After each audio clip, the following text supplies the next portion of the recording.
তুষভান্ডার বাজার থেকে কাকিনা পর্যন্ত রিজার্ভ গেলে 20 টাকা নেয় ছোট সাইজের অটোগুলো, আর বড়গুলোতে গেলে 5-10 টাকা মতো নেয়। সর্বোচ্চ 20 মিনিট লাগবে যেতে। তো সময় বাঁচাতে আমি রিজার্ভ নিয়ে নিলাম। কাকিনা যেয়ে দেখা হচ্ছে। বুড়িমারি টু লালমনিরহাট মহাসড়ক ধরে আমরা এখন চলেছি কাকিনা জমিদার বাড়ির উদ্দেশ্যে। অপূর্ব সুন্দর এই মহাসড়কের সৌন্দর্য দেখতে দেখতে চলুন আপনাদেরকে জানিয়ে দেওয়ার চেষ্টা করি এই জমিদার বাড়ির সংক্ষিপ্ত ইতিহাস। তার আগে ভিডিওটি যদি ভালো লাগে আমার পেজটি ফলো দিতে পারেন, লাইক করতে পারেন, ভিডিওটি শেয়ার করতে পারেন আপনার প্রিয়জনের সাথে। 1687 সালে এই কাকিনা জমিদার বাড়ি প্রতিষ্ঠিত হয়। কাকিনার এই জমিদার বাড়ি প্রতিষ্ঠিত হওয়ার আগে এটি ছিল একটি চাকলা, যা মূলত মুঘল আমলের একটি প্রশাসনিক বিভাগ, যা কয়েকটি পরগনার সমষ্টি বা বড় একটি জেলাকে বোঝাতো। এই কাকিনা জমিদার বাড়ির জমিদার বংশধররা দীর্ঘদিন জমিদারি করার পর এই জমিদার বাড়ির জমিদারির পতন হয় জমিদার মহেন্দ্র রঞ্জনের জমিদারির সময়। মহাজন সরকারি রাজস্ব দিতে ব্যর্থ হওয়ায় 1925 সালে তার জমিদারিটি যখন নিলাম হয়ে যায়, তখন এটি ভারকোট অব ওয়ার্ডসের অধীনস্থ হয়। তখন জমিদার মহেন্দ্র রঞ্জন জমিদারি হারিয়ে নিঃশেষ অবস্থায় পড়ে যান।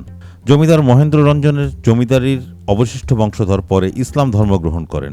সর্বশেষ হামিদা খাতুন গং গাঁচড়া উপজেলার মর্নিয়া ইউনিয়ন কামদেব শেখপাড়া গ্রামে তার স্বামীর বাড়িতে শেষ নিঃশ্বাস ত্যাগ করেন। কাকিনা জমিদার বাড়ির উদ্দেশ্যে আর এটা দেখলাম তুষভান্ডার জমিদার বাড়ি দেখে বড়ই আশাহত হয়েছি।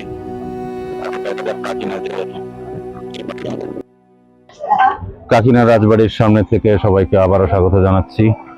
This is Kakina Rajbari and my disappointment number 2। Tushbhandar রাজবাড়িতে যেমন যে দেখলাম একেবারে সংস্কার করে কিছুই রাখা হয়নি, দেখারও কিছু নেই, 1 মিনিটে দেখা শেষ। কাকিনা রাজবাড়ির বর্তমান অবস্থা, এটা হচ্ছে উত্তর বাংলা কলেজ, স্থাপিত 1/4/1994 সালে এখানে একটা কলেজ স্থাপিত হয়। আর রাজবাড়ি যেটা ছিল, এই যে আমার পিছনে দেখা যাচ্ছে, রাজবাড়ির স্মৃতি রাখতে এইটুকু জায়গা শুধুমাত্র রাখা হয়েছে। দেখি এখানে কি দেখা যায়। এই হচ্ছে উত্তর বাংলা কলেজ মাঠ, চমৎকার একটা নতুন বিল্ডিং। এদিকে Guru Nanak library building etcetera etcetera. আর এই হচ্ছে কাকিনা রাজবাড়ি নামে এক সময় যেটা ছিল তার ধ্বংসস্তূপ। There is nothing to see here.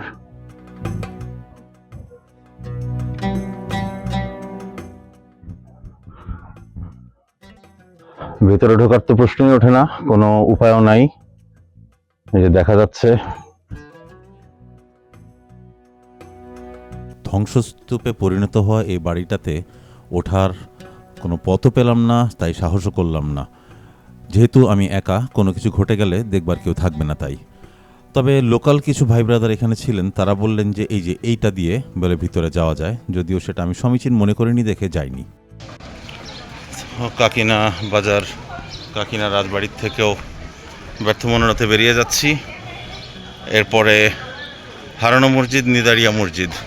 Nidaria মসজিদের ঠিকানাটা কেউ বলতে পারছে না, যাই দেখি খুঁজে বের করা যায় নাকি।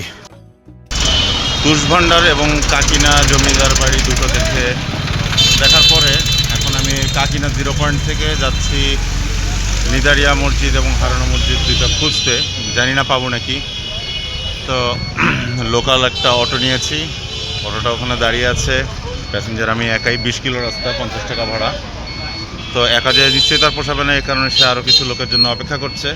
তো আমি এই ফাঁকে নেমে কাকিনা 0 পয়েন্টে একটা ছবি নিলাম। তো যাক, আগাই, তাহলে দেখা হচ্ছে নিদারিয়া মসজিদে। এখন বাজে দুপুর প্রায় 3:30।